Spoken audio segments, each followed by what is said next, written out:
Le grand JT de l'éducation vous est présenté par Microsoft. Bonjour Guillaume. Bonjour Virginie, bonjour à tous. Ouvrons ce journal avec un nouvel appel à la grève lancé par plusieurs syndicats enseignants. Ils réclament notamment de meilleures rémunérations. Et ça sera le 19 mars prochain, dans un contexte d'inflation accrue, disent-ils, et ça pousse les syndicats à ce mouvement de grève. Voilà ce qu'ils écrivent dans un communiqué de presse révélé par TF1. Les organisations syndicales de l'éducation nationale, FSU, UNSA Éducation, SGEN, CFDT, CGT Éducation, Sud Éducation, constatent et condamnent l'absence de toute perspective de mesures générales d'augmentation des rémunérations dans l'éducation nationale dans un contexte d'inflation encore soutenu. Ils demandent donc des mesures d'urgence comme la revalorisation du point d'indice pour permettre une augmentation de salaire, vivre dignement. Voilà comment ils résument leur lutte, une lutte à la fois pour les enseignants mais pour les personnels qui accompagnent comme les AESH ou encore les assistants d'éducation pour lesquels ils demandent également des hausses de salaire. Poursuivons ce journal avec un retour sur les propos de Gabriel Attal que nous évoquions donc hier en marge de la cérémonie d'hommage aux victimes du terrorisme, hommage qu'il présidait hier. Le Premier ministre juge que l'école est la meilleure arme pour lutter contre le terrorisme et ça fait réagir. Oui, on en parlait hier, vous le disiez. Il a tenu des propos forts sur l'école, Gabriel Attal. Ici à Arras, comme quelques années plus tôt à Conflans-Sainte-Honorine contre Samuel Paty, c'est à l'école que le terrorisme s'en est pris. Ce choix n'a rien d'un hasard. L'école, c'est ce qui élève, c'est ce qui donne les clés de la connaissance et du savoir. C'est là que le respect s'inculque et que la liberté se comprend. Une prise de position remarquée, notamment par Yanis Roder, directeur de l'Observatoire de l'éducation de la Fondation Jean Jaurès. Il était au micro d'Europe 1 Soir.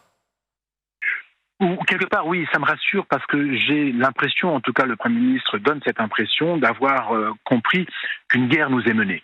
Voilà, une guerre est menée contre nous et je crois qu'il a raison de dire que l'école est ciblée parce que justement elle propose l'accès à la liberté individuelle. Elle permet de se détacher de ce qui nous détermine en premier lieu, c'est-à-dire nos appartenances économiques, sociales, religieuses, culturelles.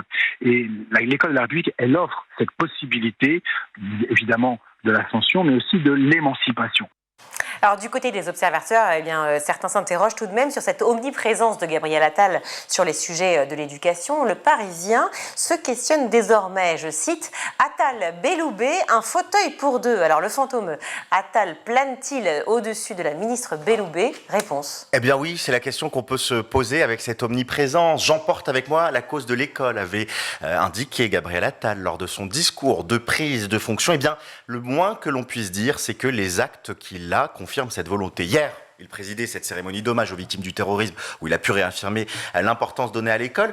Autre séquence qui va avoir lieu, c'est jeudi, après-demain, une visio commune annoncée par Nicole Belloubet dans un communiqué que je vous propose de découvrir.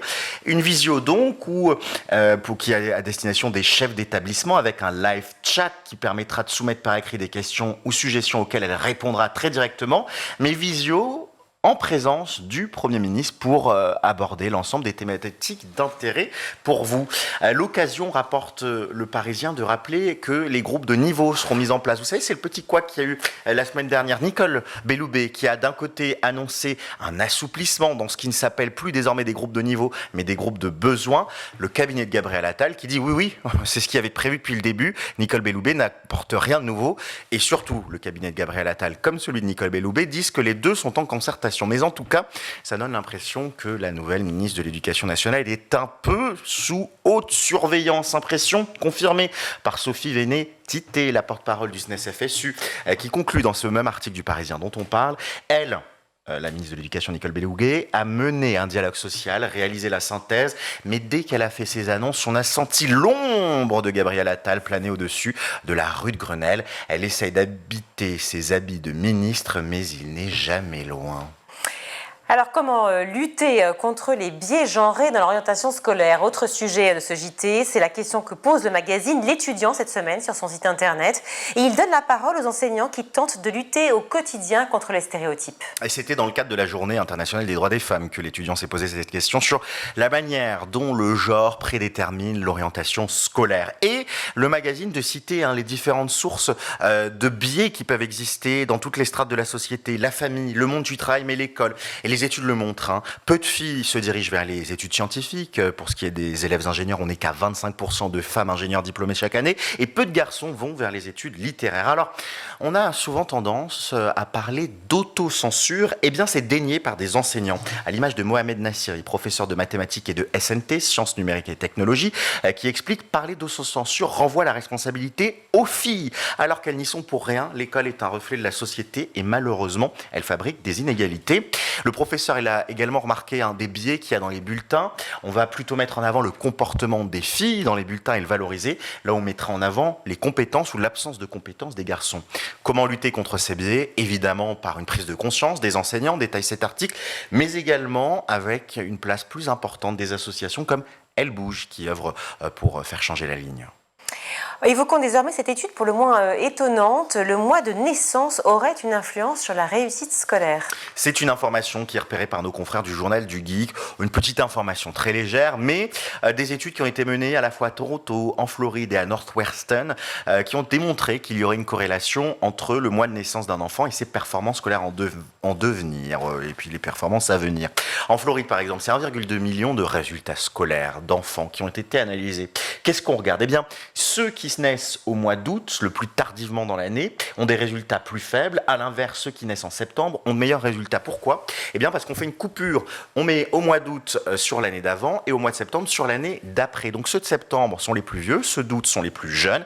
Donc, plus on est jeune dans le monde de l'enseignement et dans le monde de l'école, plus on a de chances d'avoir des difficultés scolaires. Mais le journal du Geek, qui cite plusieurs articles de recherche, de préciser que ces inégalités du mois de naissance disparaissent avec la maturité. Oui, mais en plus, c'est pas tout à fait vrai, puisque si on est né entre septembre et décembre et qu'on intègre l'école avant, finalement, l'étude est faussée. Enfin bref, au revoir, à y repenser. Terminons ce journal avec une information insolite qui nous emmène dans le Gers où un lycée a été confiné hier. Pour une fois, pas une fausse alerte à la bombe, mais cela à cause d'un sanglier. Eh bien oui, on aurait pu croire à une scène tirée de la BD Astérix par exemple, et l'information est incroyablement vraie. Ce lundi matin, un sanglier a été aperçu à Auch, dans le lycée professionnel du Garros. Alors, eh bien ça a semé la zizanie de voir un sanglier dans la cour de récréation. Confinement de l'établissement quand même, hein, on a eu peur du sanglier.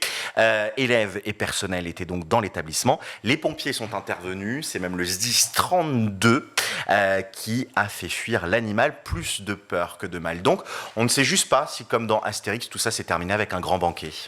Merci Guillaume. Vous avez regardé le Grand JT de l'éducation avec Microsoft.